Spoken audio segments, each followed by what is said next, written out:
because it's 2015. On the day our new Prime Minister was sworn into office, a reporter asked our newly minted Prime Minister, Justin Trudeau, why a gender-balanced 50-50 government? And I was watching that interview, and he hesitated for just a moment, and then his succinct reply was, because it's 2015, and ended there. And there's this moment of silence,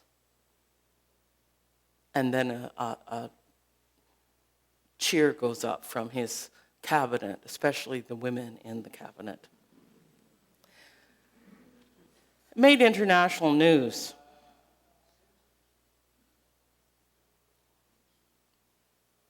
Yet it was so simple. 2015 and more than time for Canada to make history in terms of gender balance in our new cabinet. And Trudeau's comment attracted international attention. The New York Times, Newsweek, Slate, the NBC Nightly News websites, various other international news organizations reported on Trudeau's swearing in, including his retort to a reporter when asked why having a cabinet with an equal number of women was important to him.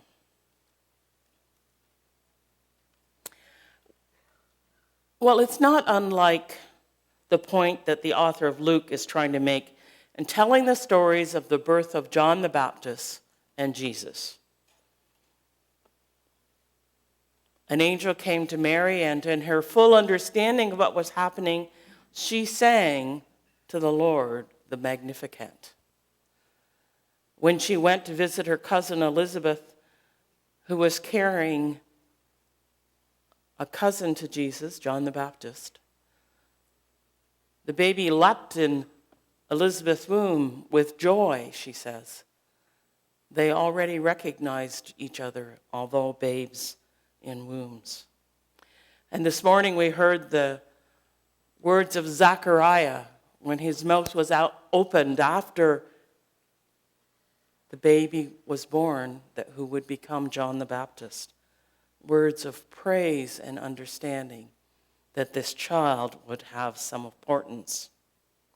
Well, why does Luke do this? Why does Luke focus so much attention on the birth of two small children? Because, as we would have said when I was a kid, he had guts.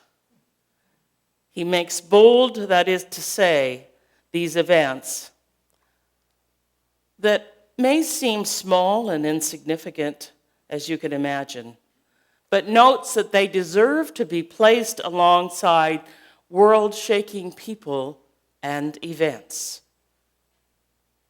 of that day and of this day. Really, Luke dares to ask his readers, what does the birth of two small children or the ministry of a misplaced prophet have to do with kings, emperors, and governors? And his reply, everything. That's the way it is with the gospel.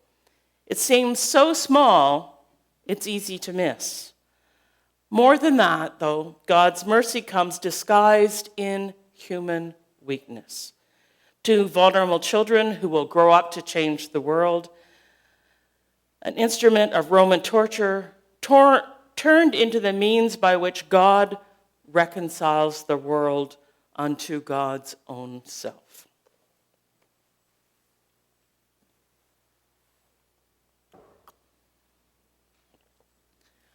Yes, there is always something of the mustard seed about the gospel.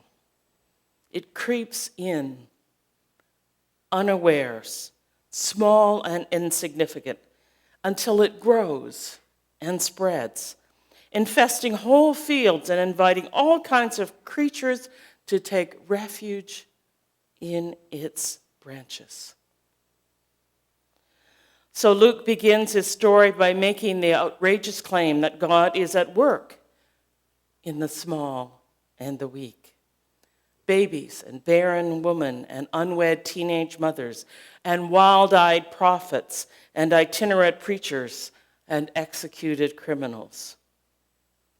And God uses these individuals to change the world.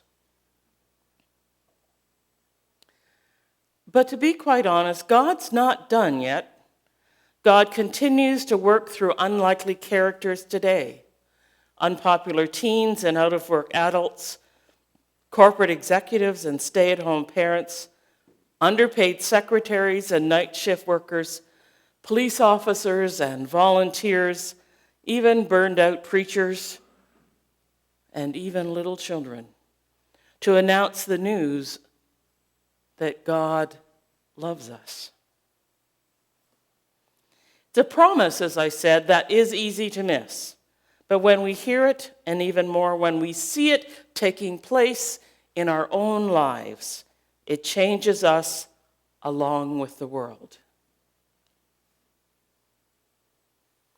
And events and how we respond to them also change us. The National Day of Remembrance and Action on Violence Against Women, also informally known as the White Ribbon Day, is a day commemorated in Canada each December 6th, the anniversary of the 1989 Ecole Polytechnique massacre, in which armed student Marc Lépine murdered 14 women and injured 10 others in the name of fighting against feminism. The commemoration date was established by the Parliament of Canada in 1991 after a nationwide outpouring of outrage and anger that feminism was still such an issue in that day and age. Well, the date continues to be commemorated. And feminism and women's rights and protection of women from violence is still an issue in this day and age.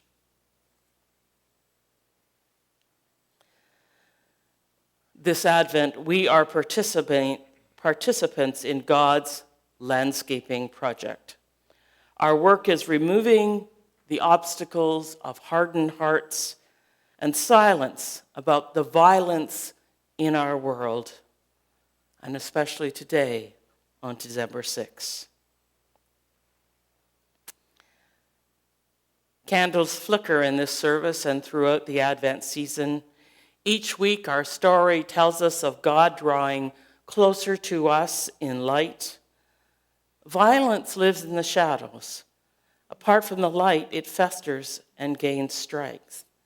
But telling the stories of personal experience, pain, and testifying to actions of resistance draws the light closer,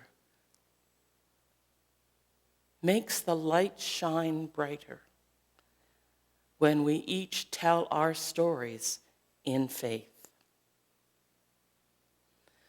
And so Luke begins his story by making the outrageous claim that God is at work in the weak and the small. Justin Trudeau began his story as Prime Minister by publicly proclaiming the importance of women in his cabinet. So too, we as Christians awaiting the birth of the Christ child need to be active in our waiting and speak out for social equality and financial freedom, for public awareness, telling our stories in ways in which we too would be as meaningful and bright as our Advent candles. Whatever it may be, the author of Luke shares the gospel promise that these things too will pass, that in the end they will be but a difficult and distant memory, that over time they will become mere footnotes to a larger, grander, more beautiful story of acceptance, grace, mercy, and life. The waiting can be hard. which is why Luke reminds his community and ours of this promise, that it is so easy to overlook, but big enough to save and audacious enough to transform the world. We too are called to pointing out and living out this promise. We are part of Luke's Advent story. We are called to draw all of God's people into this story that still defines and encourages and challenges us today. Be it the story of 2 small babies born into poverty, but leading us into the promise, or the story of 9 women killed on December 6, 1989, for being strong and independent. Let us live out the promise of hope, peace, joy, and love for all. In this Advent journey, let us prepare the way of the Lord, make his path straight, bringing honor to his name with courage and kindness, honesty and hope, with much strength or little, whatever you have. Prepare the way of the Lord with a smile, a helping hand, or a listening ear, with words of vision and encouragement, challenge and direction, with acts of compassion and generous hearts, because it's 2015. Amen.